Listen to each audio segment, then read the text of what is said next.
Hi, this is Rahman Sheikh. Welcome to Fortnightly Railway Transportation Systems podcast. I am the host and railway systems specialist. This podcast is primarily focused on railway experts who have vast amount of experience and contributed greatly to this amazing industry. This is not a technical seminar but focuses on feel good stories, individual journeys, their success and failures, motivating younger generation to kickstart their career in railways and creating a sense of pride for the railway people who devoted their lives on the most environment-friendly public transportation. Today on the Railway Transportation System podcast, we are joined by Mark Smith, project lead at Australian Rail Industry Standards Organization, a highly respected rail systems engineer and executive with more than 30 years of leadership across rail infrastructure delivery, operations, and maintenance in Australia and the UK. Mark most recently served as Executive Director, Advanced Technical Services at Transport for New South Wales, where he led multidisciplinary engineering, systems, and safety assurance functions supporting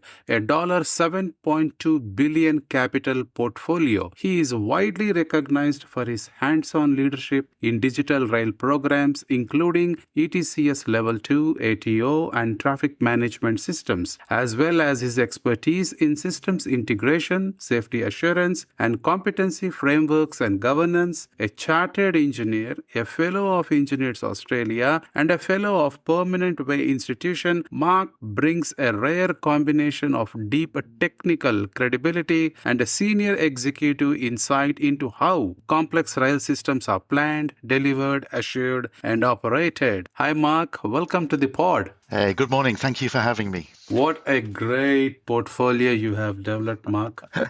Thank you. Rail is glad, and wherever you work, you are an asset.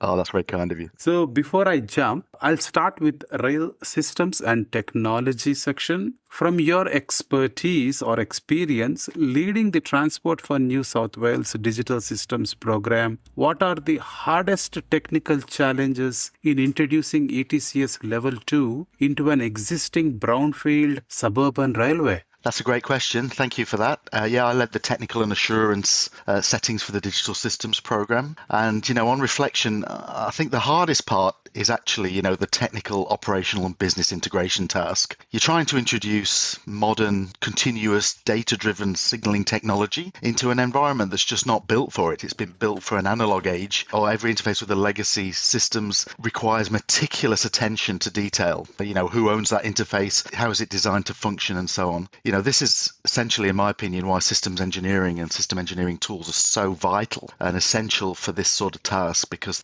they really simplify and systemize what is a very complex task. In terms of challenges, the key things that come to mind for me are comprehending the scope and scale of transformational change for the operator and maintainer. You're significantly changing the way the railway operates, and you need to understand that they understand that change and they're serious about entering into it. TCS across various and aging rolling stock fleets, that can be huge problematic. One of the largest, most significant logistical tasks that we face in terms of the onboard. Operational risks that are created by this extended period of mixed signaling operation. So, you don't roll out across a network CBTC or ETCS solution overnight. It takes years and years of rollout and pilots and progressive work.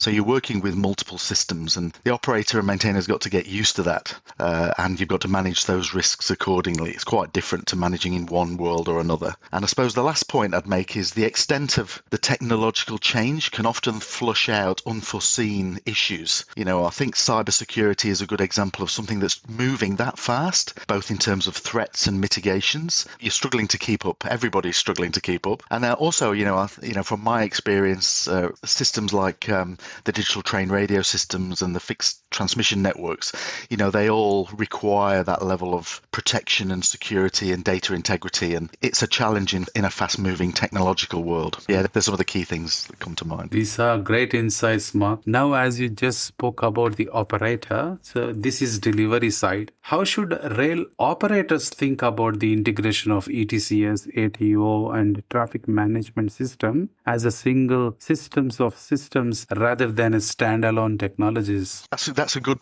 question and a good point. I mean, I think, the real performance uplift with these systems only comes when you design, build, operate, and maintain them as a whole ecosystem, not just a bunch of standalone technologies. There are so many interdependencies, interconnections, and shared both physical and software and data connectivity required that you can't just do half a job. You've got to go full pelt and deliver the whole thing to get the whole benefit. The benefits are compelling in terms of capacity, safety, and just get more out of the same from a railway perspective. But you've got to go all in or not at all, in my opinion. In terms of, recognizing that that's where the real value is, you don't have to look at any business case for an ETCS rollout to see what the ultimate gains are. They're only the gains generally when the whole system's implemented across the whole network. Also, I think in the same way that you can't do half a job, you can't do half an assurance job. So your assurance settings and your organization and your skills and capabilities are all geared around delivering the entire system, because a lot of the skills and problem solving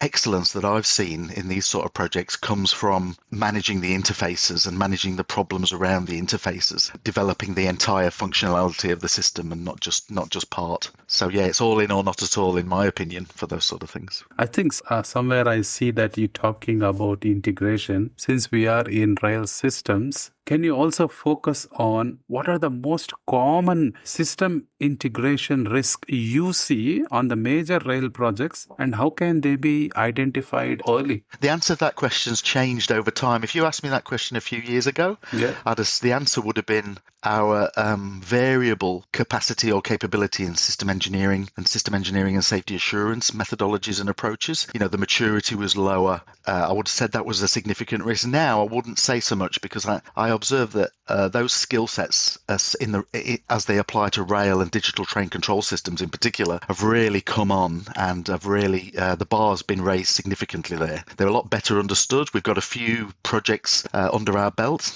nationally and internationally, and we're better at learning lessons and improving. So I wouldn't necessarily point to that. The two key things I would say is that from the outset, I think you've just got to appreciate the significant effort and investments that's needed to deliver successful system integration, and making sure that the accountabilities for system integration are clearly set out in and across all the contracts, particularly across complex contractual settings like portfolios and programs, where you've got multiple players, you've got differing timescales, but you've got key interdependencies, and you've got to think of the network as a whole, even if contracts are set out in various parts of the network. So that system integration task has got to be, held at the front of the client's mind always, and the owner's mind always. The second point I'd say is that the operator and maintainer, the people that are going to look after this system for its life, you've got to make sure they're genuinely and authentically on board from the beginning, and that operational integration and operational readiness are factored into the system integration remit from the beginning, and not just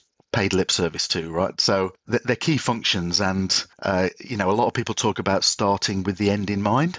Yeah. Well, that's exactly what underpins good operational integration and operational readiness. And this needs testing constantly along the way, to make sure your operator and maintainer genuinely are on board, because things change in long run projects, but also to make sure that you're constantly working to that point where you're confident you can hand over the asset. I mean, at the end of the day, the operator and maintainer is going to become the systems integrator for the life of this asset. So you've got to think in those terms, because that's quite a change for a lot of operators and maintainers in the railway space as well. 100%. Great insights, Mark. Now I'll jump into a technology question. I'm trying to combine two technologies. So based on your experience, Mark, as you worked with Sydney Metro and Sydney Trains, what lessons can other networks learn when transitioning from conventional signaling to CBTC or ETCS? That's a good question, and I probably won't go into the differences between one and the other. They do serve different purposes. ETCS is based all around safe interoperability. CBTC is generally all based around capacity. It's a captive system. It's a kit of parts for a whole railway kit. Yeah. That's the way I conceptualize it. But the impacts are the same, and the change piece very similar. So, in other words, you're migrating from a conventional signaling environment to a digital train control environment, and that's what's important, both in people, in change, in skills, and in technology. And the recognition that you're doing that, and the operator is on board in making that decision to actually ultimately run a very different railway to the one they run today. So I think there's four key things that spring to mind, and they apply to any digital train control migration. Stakeholder consultation is the first in terms of lessons learned. And in the past, we've done an okay job or a below average job, and these will make a difference if I was going in again with a clean piece of paper. So stakeholder consultation, you can't overdo it. You've only got so much time to do it. So you've really got to think carefully about your target stakeholders and those that really, really need to be kept on board, really need the information and what information they need. And those that just need to be kept warm and along the way. And there's a vast number of stakeholders. So don't underestimate that task and go into it early and go into it prepared. The second point is preparing for operational disruption. I suppose one of the key things with early preparation is making sure that you don't underestimate the amount of testing involved and the amount of offline work. And, I think we've seen in some of the projects, both the ETCS and the CBTC projects locally in New South Wales and more broadly nationally and internationally, these don't get delivered in silence. They don't get delivered in the background and all of a sudden a big switch gets turned over. They are disruptive. In my mind, it's a disruption. It's worth it in terms of the benefits you get, but you've got to be measured in that, and you've got to plan your disruption in the same way that you plan everything else in this project. So, plans don't always go as you'd hoped, and contingencies are required, but disruption is a fact of life. It's worth warming your executive stakeholders and your political stakeholders up to that effect. The third point is cybersecurity and data integrity. I mentioned earlier that cybersecurity is a fast-moving field and rapidly changing in terms of both threats and mitigants. These are long-run projects as well, so these run for years. Yeah. And the profiles, the risks and controls change significantly from when you're setting out to when you're in the cut and thrust of commissioning. So you've got to make sure you keep up to date and you continue to revisit your risks and controls and your testing methodologies. The fourth and last point is rolling stock readiness. There's a high degree of technological challenge, but there's a high degree of logistical sequencing and availability challenge. You're taking rolling stock out of circulation to retrofit. Likely there's a lot more going on as well. There might be other things happening to that rolling stock. It might be being refurbished at the same time that you're wanting to retrofit. So you need strong logistical and planning expertise that underpins this, not necessarily from an ETCS technology or CBTC technology point of view, but just from how to run and operate a railway and how to manage contingencies. I think that's key. Thanks, Mark. Thanks for sharing these insights with us and my you're welcome. audience. But in your entire answer, you were focusing on digitalization. So let's focus on that. Digital engineering and model-based systems engineering are often promoted as solutions. Where do they genuinely add value, and where are they sometimes oversold? Yeah, that's a very good question. And I'll start with digital engineering. So, I've always been of the view that it provides real value, both for the project deliverer and the operator and maintainer and asset owner in particular, in terms of codifying and expressing asset information into a digital form early and for the life of that asset then. So in my mind, it's of limited use if you'd only apply digital engineering techniques for the life of the project, put everything onto a memory stick or whatever, hand it over to the operator and maintainer, then they have to print everything off and go back to analog methods. So you're helping set the operator and maintainer up for a digital future. And these days, the tools and techniques for digitization and embedding that digital expression of an asset in its condition in various tools, be it planning tools, be it condition tools, be it 3D mapping tools, whatever. There's a ton of opportunity there once you've got the format right. The lion's share of the benefit, by the way, the vast majority is in the operations and maintenance. If you look at the life of the asset, that's where you're going to get the benefits in terms of efficiency of handling that data and targeting that data and tracking what you do with that asset through its life. Model-based system engineering, I'm no expert here, by the way, but I'd say in my experience of using it, I think it's a great way to visually conceptualize and model the system as a whole. A lot of people, self-included, respond a lot better to a diagram or a schematic layout than we do lots of words. So people like users, our customers, our stakeholders, even our community stakeholders can benefit from conceptualizing the system the way that model-based system engineering allows us to do it. It's quite sophisticated underneath the hood. There's sophisticated traceability and interface management. It links in to a lot of the other system engineering tools, and it's part of the suite, so it doesn't stand alone. It's also good at establishing a single source of truth. So the problems projects often have is they have varying copies or renditions of how the system is supposed to work. Well, that's your single source of truth, and you can dive into a particular element, or you can draw out and look at the scheme as a whole. You can use it to model the concept of operations, and you can also use it to simulate. So you can simulate degraded running or other things, so you can actually look at how the system operates when certain elements aren't working to the peak. So that's also good for preparing the operator and maintainer. I suppose where they can become oversold, and they do often, because they're products like anything else, is when they're treated as a magic bullet solution. They seem to be treated as the solution for everything. Oh, we've got a problem here. So, okay, digital engineering can solve that for you, or MBSE can solve that for you. So you've got to understand that it can't solve everything. It can't fix governance problems. It can't fix some of your technical issues, but it can actually help you capture data better and express it for use far more easily and efficiently going forward. And it's only improving as we go. So, well, greatly answered, Mark. Thank you. Now I'll pause my rail systems and technology questions, and I'll move into your other area of expertise, which is safety, assurance, and governance. You have led enterprise-wide systems and safety assurance frameworks, as we all know. What does good assurance actually look like on a large rail program? And I'd say before I get into that, I need to give credit to the leadership that I've worked with and under in Sydney Metro Northwest and also on digital systems, because they recognise that the system engineering and system and safety assurance approaches for those projects needed to be delivered differently to the way that we traditionally done it. And I was given the autonomy and empowered to structure these approaches differently. So it was the right thing to do. And did we get it right all the time? No. But was it the right direction in terms of allowing us to do things differently? Absolutely. So in terms of what good looks like, well, firstly, it's in your face. It's system and safety assurance lead.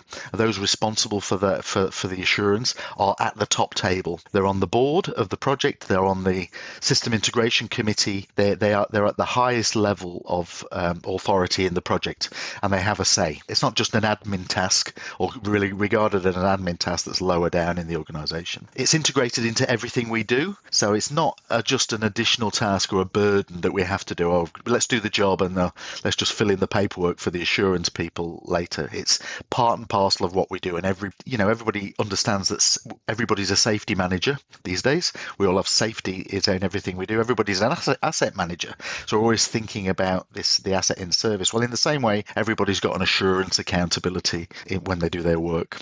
I think culturally there's some settings here that are important. The projects and programs need to understand and accept everything you do across the project and its asset life cycle, when you've got custody of it, needs to be assured and needs to be tested.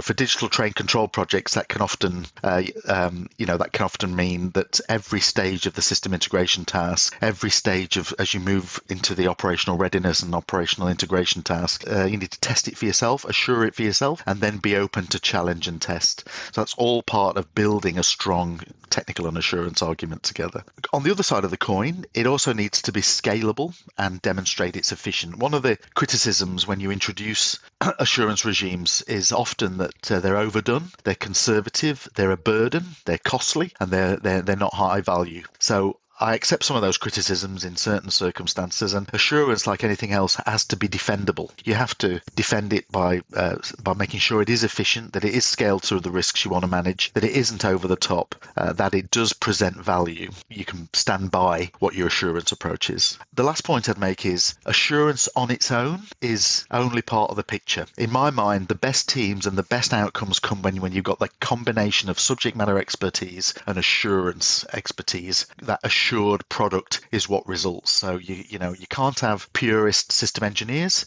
answering the problem on their own. You can't have the best signaling technicians and engineers answering the problem on their own.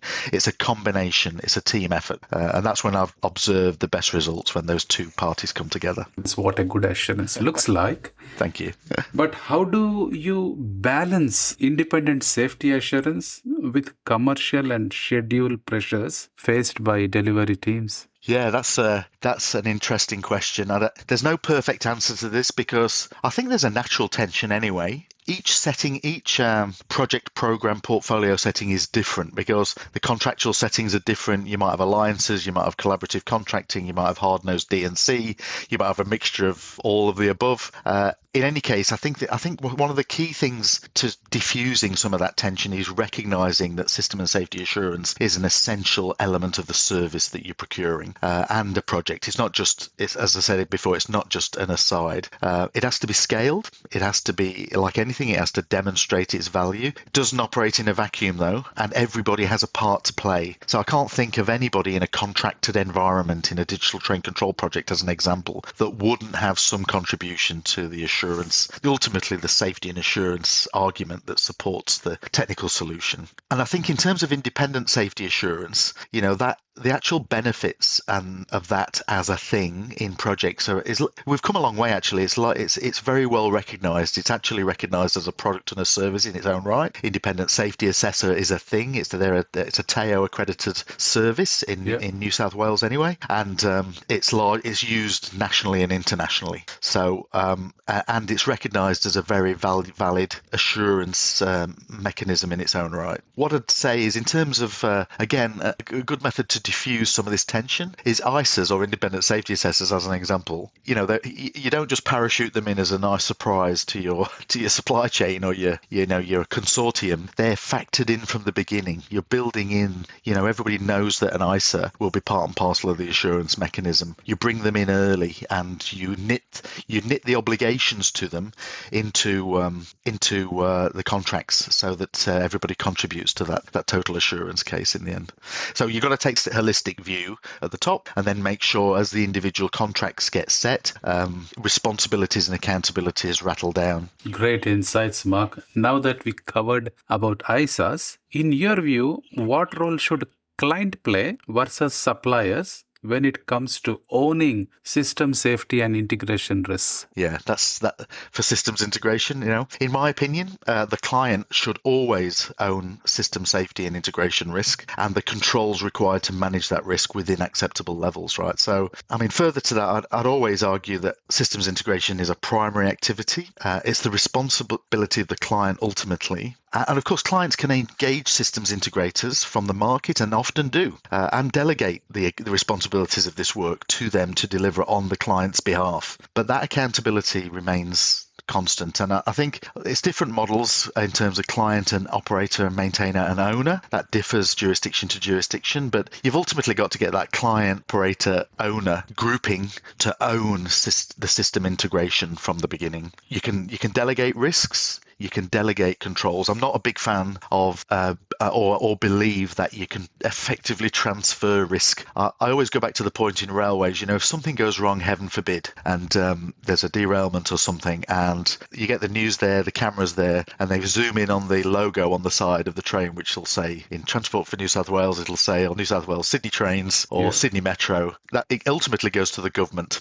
and the operator and maintainer. That's where the risk sits, regardless of how much they've delegated it through contracts. So yeah, I think that's underlines, in my opinion, why the client needs to retain absolute ownership of system integration and system integration risk. Beautifully answered, Mark. My next question, I think we did discuss this a bit, but not all upgrades are from conventional to the digital systems. So what do you think are the key differences between assuring a traditional rail upgrade and assuring a digitally enabled railway? while I'm a big fan of digital train control and its merits, I would obviously, I'm a signaling person by background, and conventional signaling, like for like renewals, and conventional signaling upgrades and expansions and enhancements are all part and parcel of looking after a mixed signaling technology world. So this is very much part of the world we live in and will continue to be for some time. In respect to digital train control projects and programs, in my experience, they generally require a scope and scale in delivery assurance that exceeds that of conventional signaling projects. It's different. It's generally broader. One of the reasons why is they're generally designed and optimized to be network-wide conversions in most business cases, and in most jurisdictions the intent is to expand the usage of digital train control beyond just, say, the first tranche, the first project, the first scheme, the first program. So there's a level of assurance around and assurance settings around future expansion. I suppose by nature, as I mentioned earlier, they change the way the railway operates significantly, where a conventional signaling project deliver the same functionality and the same operational philosophy. In digital train control, you're significantly changing the way the railway works and operates fundamentally. So the level of change and transformation required in the operator is significantly different, greater. So the assurance processes in terms of navigating these complex systems and the interface with legacy networks. Because as I mentioned earlier, you don't generally just turn a whole network off and open it again and it's all digital. Yeah. There's these interfaces and a lot of the assurance, not only around the technology solution, but also in the way the railway operates, where drivers have to transition from one mode of signaling to another. I mentioned earlier that there's risks involved with that. Well, there's absolutely there are, but there's also quite a lot of assurance required in order to make that work. And finally, I think while there's a significant amount of skill and aptitude required to deliver signaling works of any kind, I'd say digital train control requires quite contemporary skill sets. Not only have you got working across digital train control systems as a whole, you've got some quite refined comms skills, radio transmission skills, software development skills, a lot of which don't necessarily come into play in a big way for conventional signaling. Great insights, Mark. Now I'll move into leadership capability and people related questions. Now that you just spoke about skills, so I'll touch that. You have been responsible for rail safety worker and engineering competency frameworks. How critical is workforce capability to the success of modern rail systems? Well, anybody who knows me knows that competency management systems and competency is a big thing for me. I'm a massive advocate for taking it seriously. It's, in answer to your question, it's fundamental, right? To deliver most modern rail systems and deliver the benefits that go with them, we need a wide range of talented multidisciplinary skills, both in technical and process, and we need to successfully build, operate, and maintain the system, which often requires a different competency profile to the current state. Competency management systems are something that a lot of people take for granted. Yeah, of course, we've got a competency management system, but I've worked a long time in the world of the AEO and TAO accreditation, and I can tell you it's based on two simple bases. One is a quality management system that operates competently and comprehensively for the scope, and the second is a competency management system which operates for the scope. And a lot of applicants always do have to do a fair bit of work, in order to get that competency management system up to scratch. It doesn't just happen automatically in businesses. It's not just a nameless system. It actually works not only for the companies but for the individuals. I've always recognized, as an example in signaling, IRSC signaling competencies and the competency portfolio and logbook are always the best evidence a signaling person can have, better than any CV. They put that under their arm, and you've got the embodiment of your skills and profiles. So I think it works at a number of levels. One for the technique, just meeting the requirements of the contract, setting the requirements and doing the work. But people talk about investing in people and making the most out of your workforce. Well, work on your competency management system with the people in your business, and you'll end up with a progressive business, and you'll attract and retain people because you're investing in them ultimately. Great insights, Mark. How can government agencies better leverage partnership with industry and academia to build long-term rail capability, not just delivering projects? That's a good question. I think there's probably three key things to that. One is, I suppose, and this is something that's evolved and is improving over time, but there's always got room to get better. I think long-term visibility of the pipeline and delivery partnerships. So I still think the pipelines are treated. We still think very state-based, of course, and we still think modally because there are a lot of skills, by the way, that we talk about in projects that can translate across road and rail, but we still very much work in our lanes. We've got abilities with our contracts to combine works up into portfolios, which give industry certainty.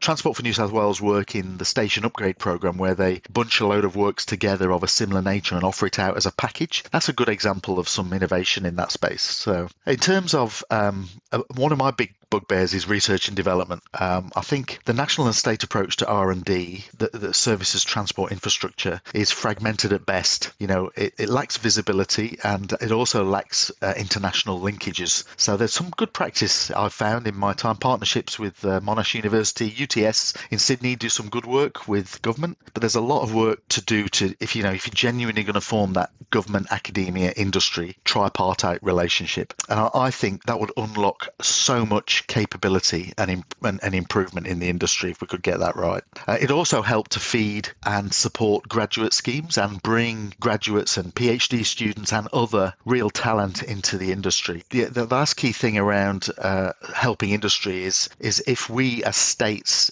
in this nation of Australia could be a little bit more consistent in our approach. There's a huge discussion, and it's very current at the moment, about mandatory standards, interoperability, and I'm glad it's a live debate. It's really good to see these problems being tackled at ministerial level now and at federal level, where in my experience that's not always been the case. So big tick that things are changing, but it's not only about the standards, it's about the way we do work. So systems integration, I think I've been fortunate enough to be part of some really good practice in that area, but I do see variance in the way system integration is deployed, and I see some better than others, and I think we can do a lot to balance and equalise that across the country. And I think probably without plugging my organisation of ARISO too much, ARISO, the National Transport Commission, and ONSA can actually do a lot to advocate for that consistency across the nation. So that watch this space in that's getting a lot better in my opinion. Yeah, I agree. Recently I had a pod with NTC as well, and we covered most of this stuff with Caroline. Good. Oh, excellent. Yeah, good. So Mark, before I let you go, I want to ask you one final question. I think most of the people are keen to know about this. Looking ahead 10 to 15 years, what do you believe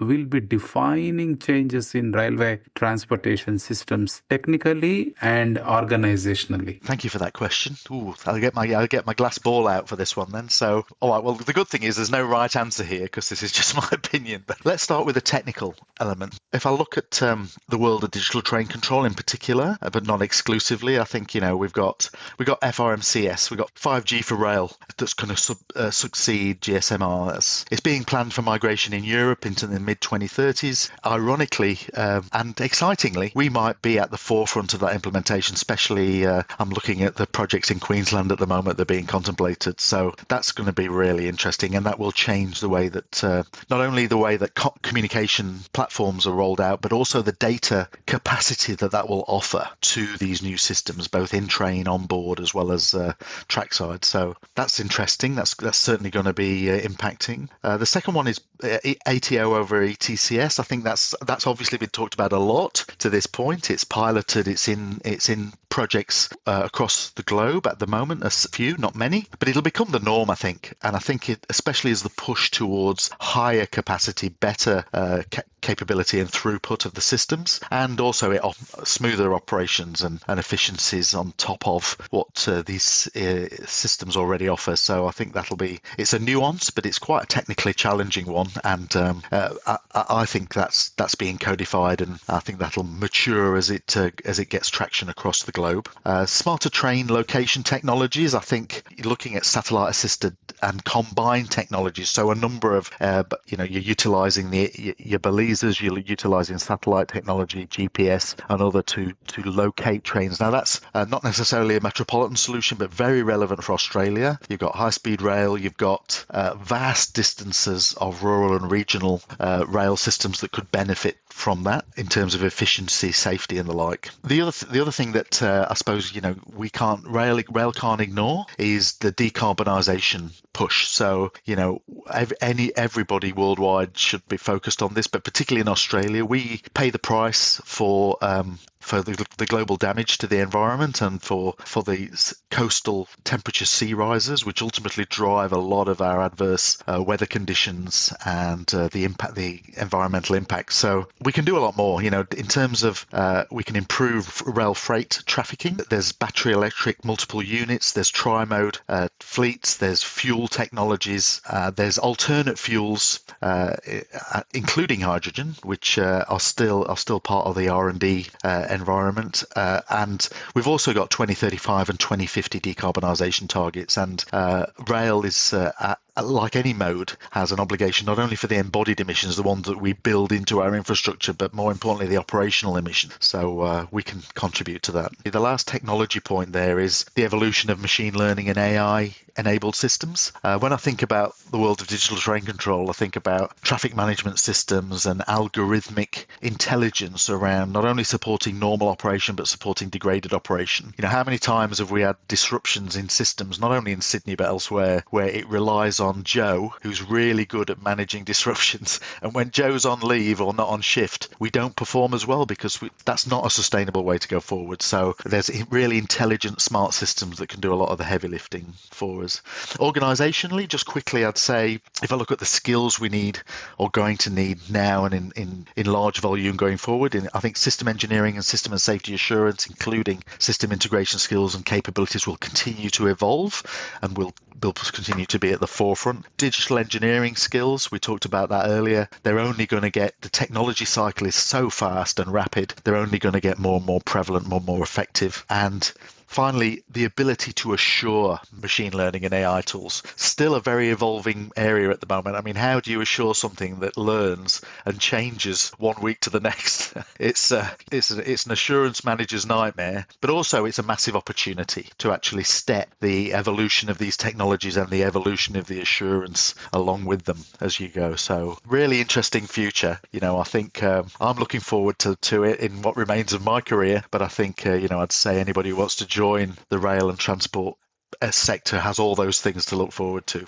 I am also looking forward to it, especially for the younger generations. Yeah, absolutely. And great insights, Mark. Thank you for sharing with us. Thank you for your time to come on to this pod and sharing your insights with us. Thank you. It's been a pleasure. Thanks for having me on. I believe everyone listening to this podcast has got something to take away from today's discussion.